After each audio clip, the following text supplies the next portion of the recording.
Student, Urdu की class में आज हम फर्स्ट पेपर का नसरी हिस्सा का सबक नमक का दरोगा, जो मुंशी प्रेमचंद का इनकी मुसन्निफ है, इसका मताला करेंगे।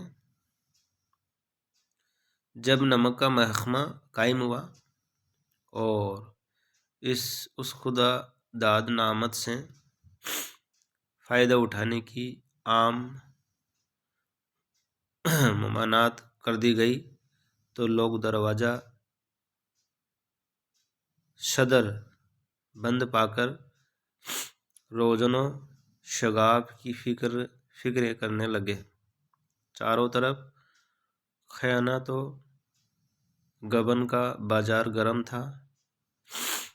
पटवारगिरी का अहदा छोड़कर लोग शईगा नमक की बरखंदाजी करते थे। इस महकमा का दारोगा भी वकीलों के लिए रिस्क का बायस था। ये वो ज़माना था जब अंग्रेज़ी तालीम और ईसाइयत मुतरादिफ अल्फाज थे। पारसी की तालीम संदेह इफ्तिखार थी। लोग हुस्न और इश्क की कहानियाँ पढ़ कर आला तरीन मदारिस ज़िंदगी के काबिल हो जाते थे।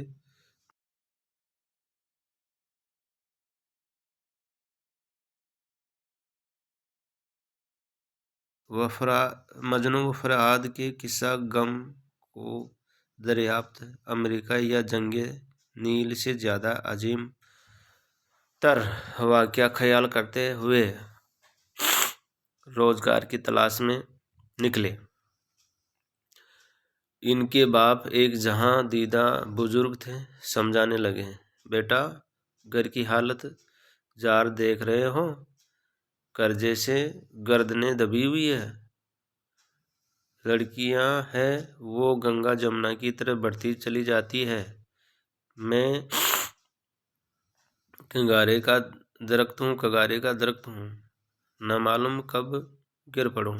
तुम ही घर के मालिक हो, मुख्तार हो। मुशायरे और अहदे का मतल्लुक ख्याल न करना। ये तो फिर का मजार है, पीर का मजार है। निगाह छड़ावे और चादर पर रखनी चाहिए। ऐसा काम ढूंढना जहाँ कुछ बालाई रकम की आमद हो। माहवार मुशायरा पूर्णमासी का चांद है, जो एक दिन दिखाई देता है और घटते घटते गायब हो जाता है। बालाई रकम बहता हुआ पानी का सोता है, जिससे प्यास हमेशा बुझती रहती है। मुशायरा इंसान देता है, इसलिए उसमें बरकत नहीं होती। बालाई रकम गैब से मिलती है, उसलिए बरकत होती है। और तुम खुद आलिम फाजिल हो, तुम्हें क्या समझाऊं? ये मामला बहुत कुछ ज़मीर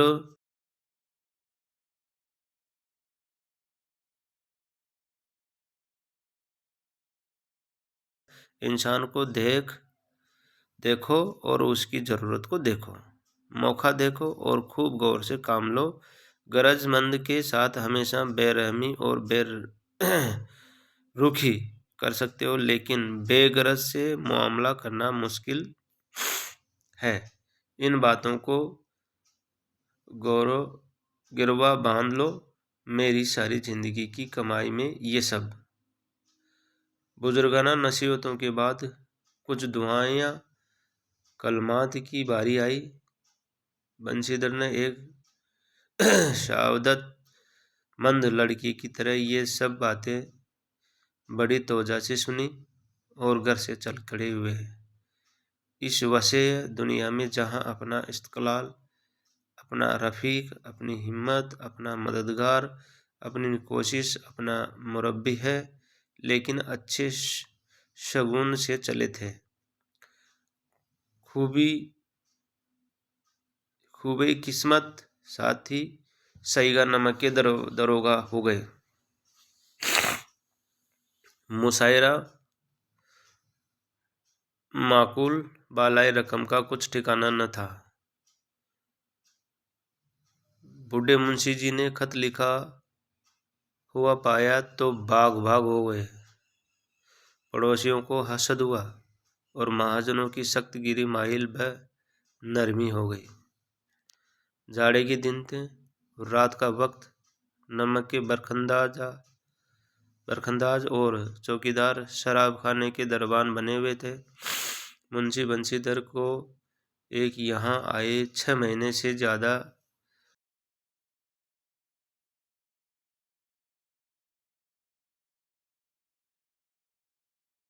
का एतबार और पब्लिक की बेएतबारी हासिल कर ली। नमक के दफ्तर से एक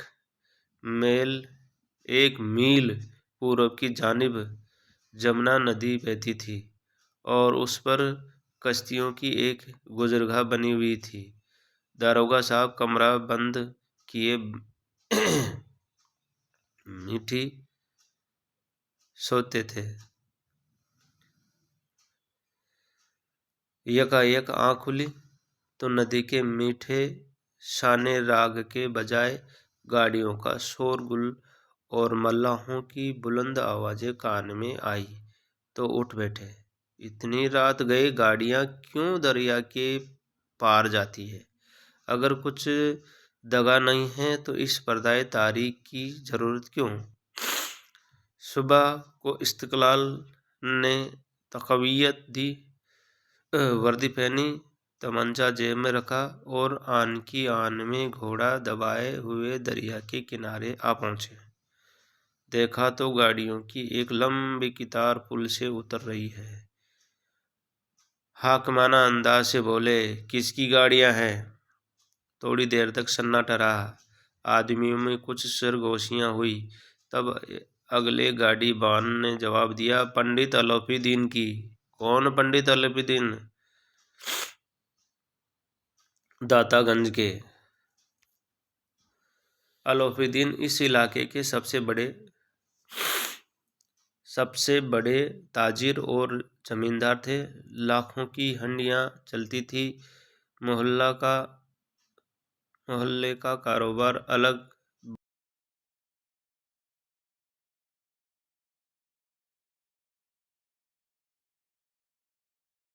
12 महीने सदा बरत रहता था। पूछा, कहाँ जाओगे? जवाब मिला, कानपुर। लेकिन इस सवाल पर के इनमें है क्या? एक खामोशी का आलम तारी हो गया और दारोगा साहब का शबा यकीन के दर्जे तक पहुंच गया। जवाब के नाकाम इंतजार के बाद दरवाजे से बोले, क्या तुम सब को गूंगे हो गए? हम पूछते हैं कि इनमें क्या लदा है। जब अब के भी कोई जवाब न मिला तो उन्होंने घोड़े के एक गाड़ी से मिला दिया और एक बोरे को टटोला। सुबह यकीन में से हम आगोश था, ये नमक के ढेले थे। पंडित अलौफीदीन अपने सजीले रथ पर सवार कुछ सोते कुछ जागते चले आते थे कि दफातन कई गाड़ी बानों ने आकर उन्हें उठा दिया और बोले, महाराज दरोगा ने गाड़ियाँ रोक दी है और घाट पर खड़े आपको बुलाते हैं। पंडित अलौफीदीन को मुबालगे अल इस्लाम की ताकत का पूरा और अमली तजुर्बा था। वो कहा करते थे कि दुनिया ही का जिक्र क्या है, दौलत का सिक्का बहशत में भी राइज है। उनका ये कौल बहुत सही था। कानून और हक व इंसाफ ये सब दौलत के खिलौने हैं जिनसे वो हस्बे ज़रूरत अपना जी बहलाया करती है। लेटे लेटे अमीराना बेपरवाही से बोले, अच्छा चलो हम आते हैं। ये कहकर पंडित जी ने बहुत इत्मीनान से पान के बेड़े लगाए और लहाफ ओढ़े हुए दरोगा जी के पास आकर बेतकल्लुफ़ाना अंदाज से बोले,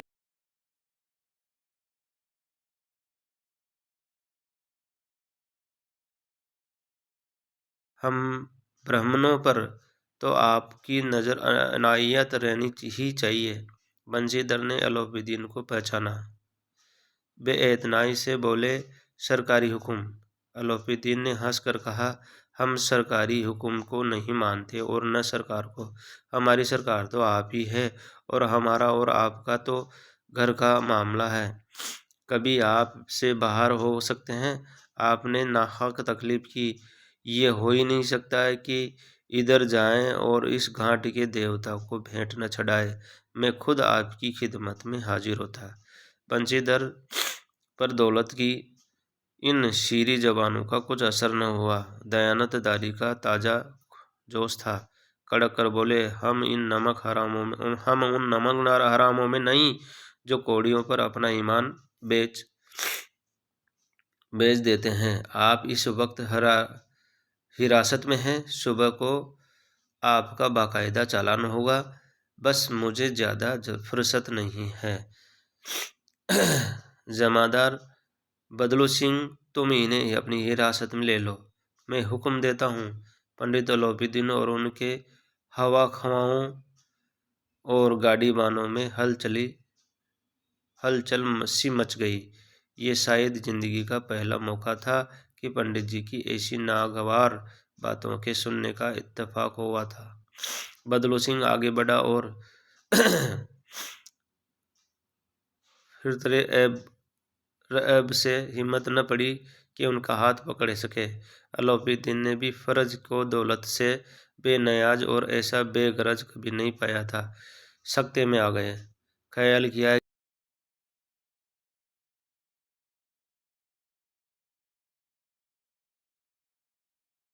नहीं है, ओट अल्हड़ है, झिझकता है और ज़्यादा नाज बर्दारी की ज़रूरत है। बहुत मुस्कुराना अंदाज से बोले, बाबू साहब ऐसा जुल्म न कीजिए, हम मिट जाएंगे, इज्जत खाक में मिल जाएगी। आखिर आपको क्या फ़ायदा होगा? बहुत हुआ तो थोड़ा सा इनाम व इकराम मिल जाएगा। हम किसी तरह आपसे बाहर थोड़ी ही है। बंशीधर ने सख्त लहजे में कहा, हम ऐसी बात सुनना नहीं चाहते। अलोपीदीन ने जिस सहारे को चट्टान समझ रखा था वो पाँव के नीचे से खिसकता मालूम हुआ। एतमादे नफस और गरूरे दौलत को सख्त सदमा पहुंचा, लेकिन अभी तक दौलत की तादाद कुव्वत का पूरा भरोसा था। अपने मुख्तार से बोले, लाला जी 1000 रुपया का नोट बाबू साहब की नज़र करो। बंशीधर ने गर्म होकर कहा, 1000 नहीं, मुझे 1 लाख भी फर्ज के रास्ते से नहीं हटा सकते हैं। दौलत फर्ज की इस काम काराना जसारत और उस जाहिदन नफस कसी पर झुंझलाई, और अब इन दोनों ताकतों के दरमियान बड़े मार्के की कसम शुरू हुई। दौलत ने पेचोताप खाकर मायूसाना जोश के साथ हमले किए। 1 से 5000 तक, 5 से 10, 10 से 15 और 15 से 20,000 तक नौबत पहुंची, लेकिन फर्ज मर्दाना हिम्मत के साथ इस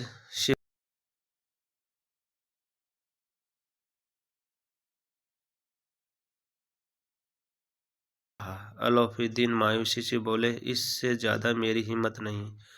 आइंदा आपको इख्तियार है। बंशीधर ने अपने जमादार को ललकारा। बदलू सिंह दिल में दारोगा जी को गालियां देता हुआ अलोपीदीन की तरफ बढ़ा। पंडित जी घबराकर 2 कदम पीछे हट गए और निहायत मिन्नत आमेज बेकसी के साथ बोले, बाबू साहब, ईश्वर के लिए मुझ पर रहम कीजिए। मैं 1000 पर मामला 25,000 पर मामला करने को तैयार हूँ। गैर मुमकिन। 30,000 गैर मुमकिन। क्या 40,000 भी मुमकिन नहीं है? 40,000 नहीं, 40 लाख पर भी गैर मुमकिन। बदलू सिंह, फौरन हिरासत में ले लो। अब मैं एक लफ्ज़ भी सुनना नहीं चाहता। फर्ज ने दौलत को पांव तले कुचल दिया। अलोपीदीन ने एक कौमी हेकल नौजवान को हथकड़ियाँ अपनी तरफ लाते देखा। चारों तरफ मायूसना निगाह में डाले और घस खाकर जमीन पर गिर गए। दुनिया सोती थी लेकिन दुनिया की जबान जागती थी। सुबह हुई तो ये वाकया बच्चे बच्चे की जबान पर था और हर गली कूचों से मुलामत और तहकीर की सदाएं आती थी। गो दुनिया में अब गुनाह का वजूद नहीं रहा। पानी को दूध के नाम से बेचने वाला ग्वाला, फर्ज रोज नामचे भरने वाले हकाम, सरकारी टिकट के बगैर रेल पर सफर करने वाले बाबू साहबान और जाली दस्तावेज बनाने वाले सेठ और साहूकार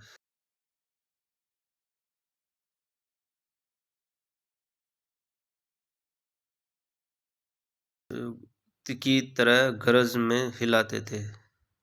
जब दूसरे दिन पंडित अलोपीदीन का मवाखंदा हुआ, वो कांस्टेबलों के साथ शर्म से गर्दन झुकाए हुए अदालत की तरफ चले, हाथों में हथकड़ियां, दिल में गुस्सा गम। तो सारे शहर में हलचल सी मच गई। मच गई। मेलों में भी शायद शौक नज़ारा ऐसी उमंग पर न आता हो। कसरत हुजूम से शकफ दीदार में तमीज़ करना मुश्किल है। मगर अदालत में पहुंचने की देर थी। पंडित अलोपीदीन और इस अलजुम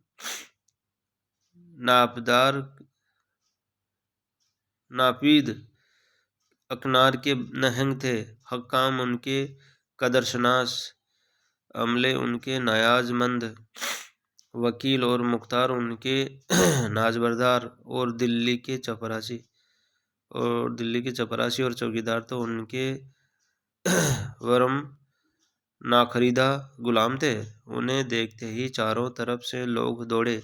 हर शख्स हैरत से अंगस्त बदनदा था। इसलिए उनकी अलोपी दीन ने क्यों ऐसा फ़ैल किया, बल्कि वो क्यों कानून के पंजे में आए। ऐसा शख्स जिसके पास माहौल को मुकम्मल करने वाली दौलत और देवताओं को पर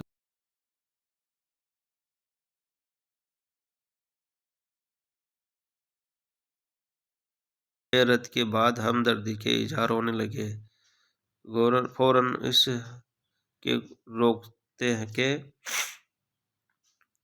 वकीलों का एक दस्ता तैयार किया गया और इंसाफ के मैदान में फर्ज और दौलत की बाकायदा जंग शुरू हुई। बंशीधर खामोश खड़े थे, यक्का व तनहा, सच्चाई के सिवा और कुछ पास नहीं, साफ बयानी के सिवा और कोई हथियार नहीं। इस्तिगासा की शहादतें जरूर थी, लेकिन तरगबात से डामाडोल मुंशी के इंसाफ भी कुछ उनकी तरफ से खिंचा हुआ नजर आता है। ये जरूर सच है कि इंसाफ शेमोजर से बेनियाज है, लेकिन पर्दे में वो इश्तियाक है जो ज़हूर में मुमकिन है। दावत और तहफ़े के पर्दे में बैठकर दौलत जायद फरेब बन जाती है।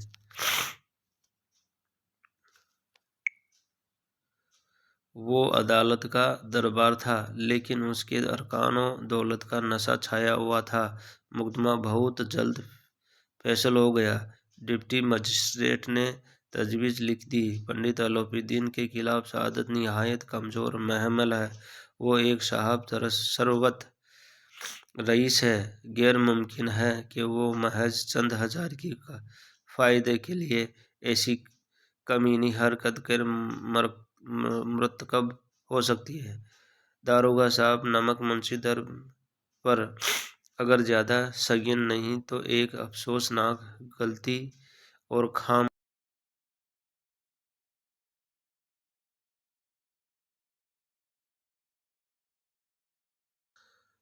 जरूर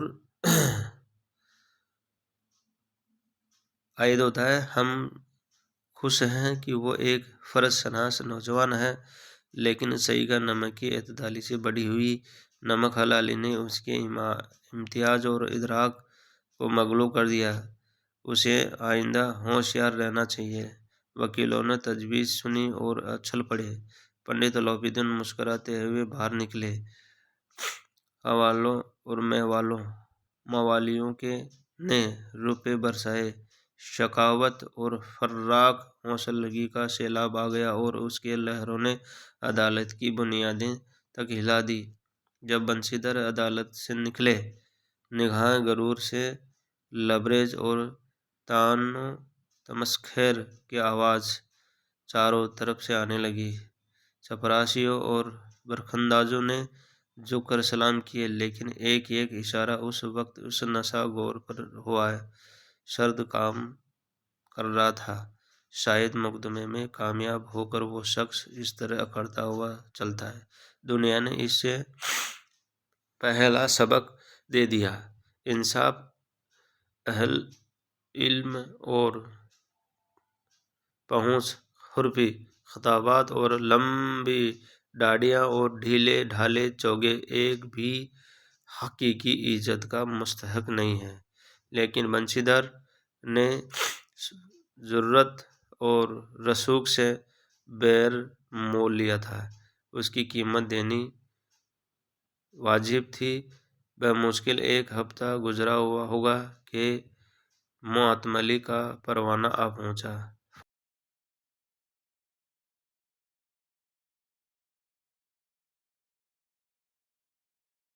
मुंशी जी पहले ही से बदतीन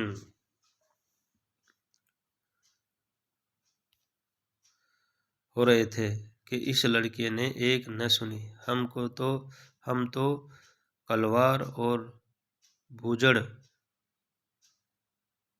बूचड़ के तकाजे सही, बुढ़ापे में भगत बनकर बैठ ले और रहा बस वही शौकी तनख्वाह सुगी।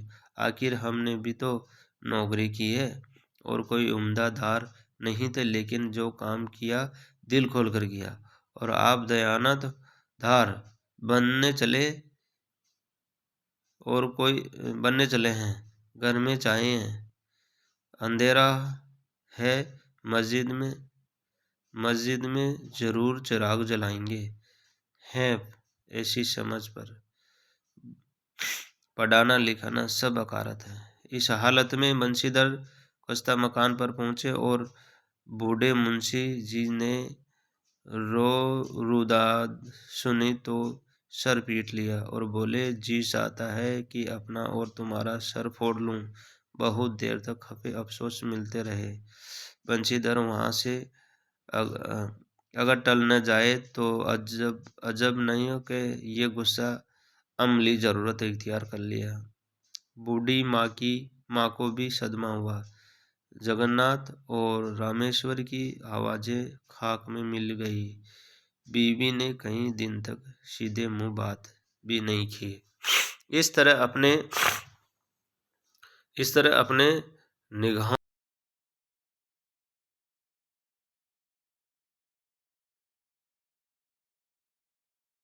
थे। एक हफ्ता गुजर गया। शाम का वक्त था।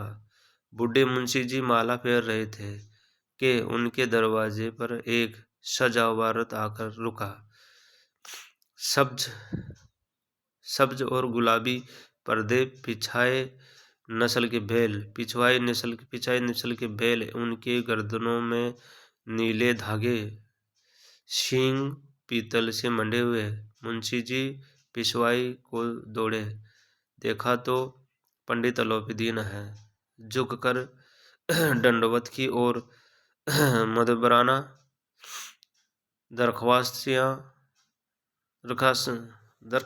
दरखास्तानियाँ शुरू की। आपको कौन सा मुंह दिखाऊं? कालिक नंगी है, मगर क्या करूं? लड़का नालायक है, नाखलफ है, वरना आपसे क्यों मुंह छुपाते? ईश्वर बेचिराग रखे, मगर ऐसी औलाद न दे। मुंशीधर ने अलाउद्दीन को देखा, मुसाफिया किया, लेकिन शाने खुददारी लिए। फौरन गुमान हुआ कि ये हजरत मुझे चिल्लाने आए हैं। जबान शर्मिंदा माजरत नहीं हुई। अपने वालिद बुजुर्गार का खलूस और रमा सख्त नागवार गुजरा। यकायक पंडित जी ने खता कलाम किया, नहीं भाई, ऐसा न फरमाइए। बूढ़े मुंशी जी की कयाफा शनासी ने जवाब दे दिया। अंदाज हैरत से बोले, ऐसी औलाद को और क्या कहूँ। अलाउद्दीन ने किस कदर जोश से कहा, फकर खानदान और बुजुर्गों का नाम रोशन करने वाला ऐसा सपूत लड़का पाकर आपको परमात्मा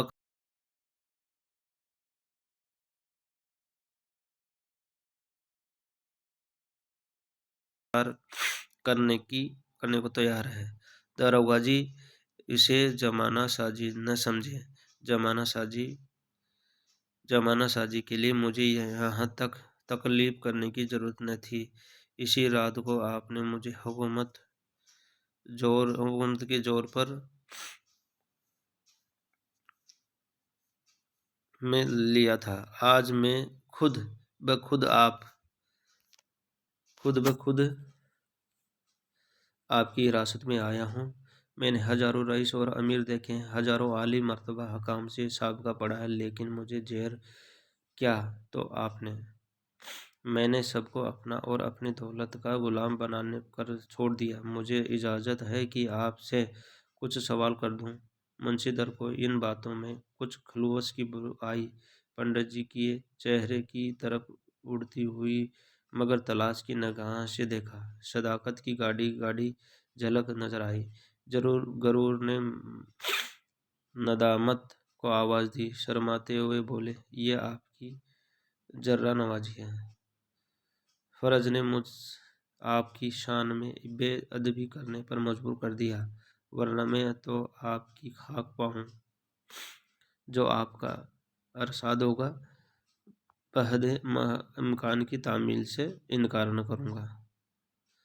अलाउद्दीन ने इल्तजा आमेज निगाहों से देखकर कहा, दरिया के किनारे आपने मेरा सवाल रोक दिया था, लेकिन ये सवाल आपको कबूल करना होगा। बंशीधर ने जवाब दिया, मैं किस काबिल हूँ, लेकिन मुझसे जो कुछ नाचीज खिदमत होएगी उसमें दरिया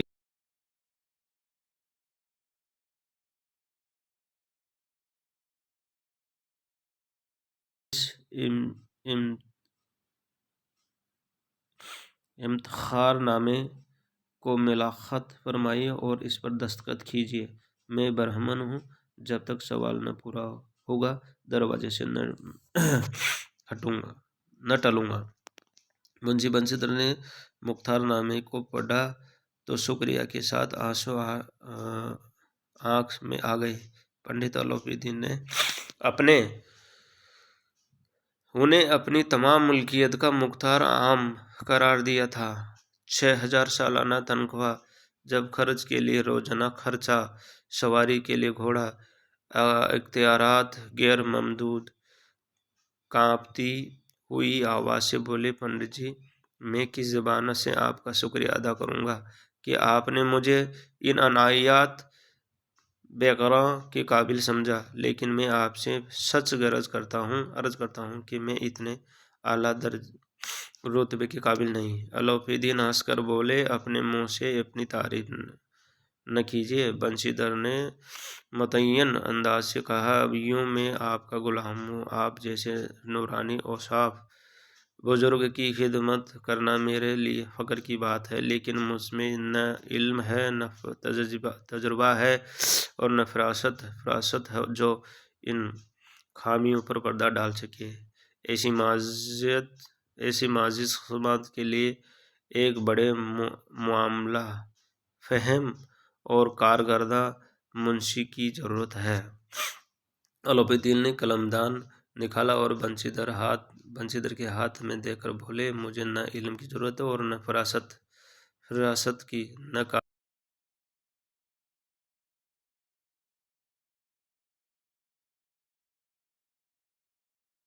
चुका हूँ।